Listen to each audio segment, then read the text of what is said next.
inspired by real-life events. Narrator Michael Hayes woke up inside a moving ambulance with his hands shaking, and a paramedic saying, "You were found near the construction site with severe head trauma and a missing work ID."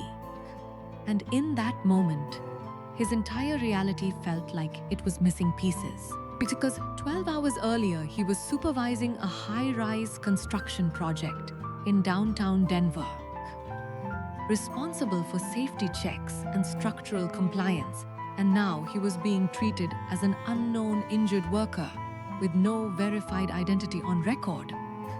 And the first thing that broke him wasn't the pain, it was the confusion. Because every memory before that night was clear. Inspection reports, crane coordination, site briefing with contractors, but everything after 9:18 p.m. was gone, completely blank. And when he arrived at the hospital, he was told police had already been notified due to suspicious conditions at the site, and preliminary reports suggested unauthorized structural access before a partial collapse incident. And Michael tried to explain himself repeatedly, saying, "I was on site. I was doing inspection rounds." But his words didn't match the fragmented CCTV footage recovered from the site, where a figure resembling him was seen entering restricted zones alone shortly before the incident. And within hours, his access badge logs were flagged, his company credentials suspended, and an internal investigation marked him as primary subject of structural breach negligence.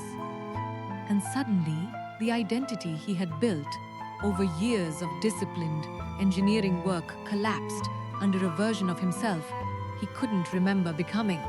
And Michael wasn't a careless worker. He was someone who had built his life from the ground up after losing his father in a workplace accident years ago, promising himself he would never let safety failures go unnoticed, which is why he worked double shifts, checked every detail twice, and never ignored protocol. But now protocol was being used against him, and that night, after being released under police monitoring, he stood outside his apartment, staring at the city lights of Denver, and felt something deeper than fear. He felt disconnection from his own timeline, as if someone had edited his life and removed a critical chapter. And that's when he received a message on a burner phone that simply said, "If you want the truth about the site incident, come to mile 47 bridge at 10 p.m. And despite every rational warning in his mind, he went. Because when a person loses their identity, they stop choosing safety and start chasing answers.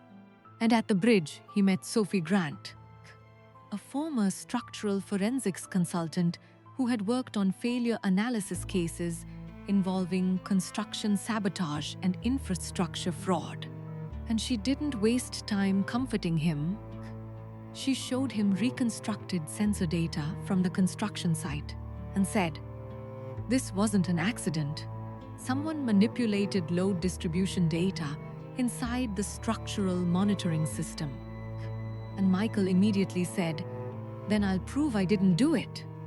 But Sophie looked at him and replied, "You're thinking like an engineer defending himself, not like someone inside a system designed to assign blame before truth even forms." And she explained that the collapse sequence had been triggered through remote adjustment of stress sensors that misled automated reinforcement controls, creating a controlled structural weakness at a specific moment when human oversight was minimal. And worse, the system logs showed administrative override access linked to Michael's credentials. But Sophie added something critical. Those credentials were cloned through an internal access relay, meaning someone used your identity to authorize the sequence. And suddenly Michael realized this wasn't about proving innocence anymore. It was about uncovering intentional manipulation inside the infrastructure itself. And Sophie gave him a choice: step away and let the investigation finalize him as responsible, or work with her to trace the internal override chain before it was permanently overwritten by corporate cleanup protocols. And Michael stood there, staring at the river beneath the bridge, thinking about his father's accident years ago, thinking about how he dedicated his life to preventing exactly this kind of failure, and how cruel it was that now he was being framed inside the same kind of system he once trusted. And finally he said, "If I already lost my name, then I have nothing left to protect except the truth." And that decision pulled him into a hidden layer of infrastructure investigation where nothing was stable, because every log they analyzed was being dynamically adjusted in real time, and every trace they followed seemed to redirect itself, as if the system was aware of their investigation. And soon they discovered the breach wasn't external sabotage, but internal engineering corruption involving a senior project compliance officer who had been manipulating digital twin models of the construction site to reroute stress analysis data, while masking real-world load violations, effectively allowing dangerous cost-cutting decisions to be hidden under false safety reports. And Michael's presence at the site that night had been used as the perfect cover because his access level allowed unrestricted expense movement across all zones, making him the ideal scapegoat. And one night, while analyzing synchronized sensor logs in a temporary off-grid workspace, Michael saw something that froze him completely. Live structural override commands were being executed under his credentials while he was physically nowhere near the system, and Sophie immediately said, "They're simulating your identity inside the infrastructure control layer to keep the collapse narrative locked to you." And Michael realized the terrifying truth that he wasn't just accused after the fact. He was being actively overwritten in real time inside the system itself.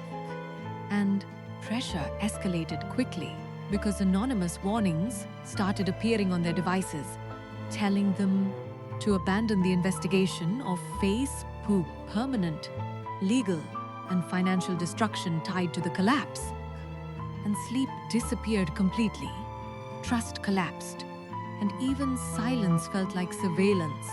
And at one point, Michael whispered, "I built my life believing engineering is about precision. But maybe precision is also how people get erased."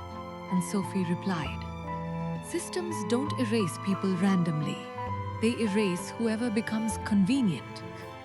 And that truth shifted everything inside him, because he stopped trying to defend his past and started focusing entirely on exposing the structural manipulation chain.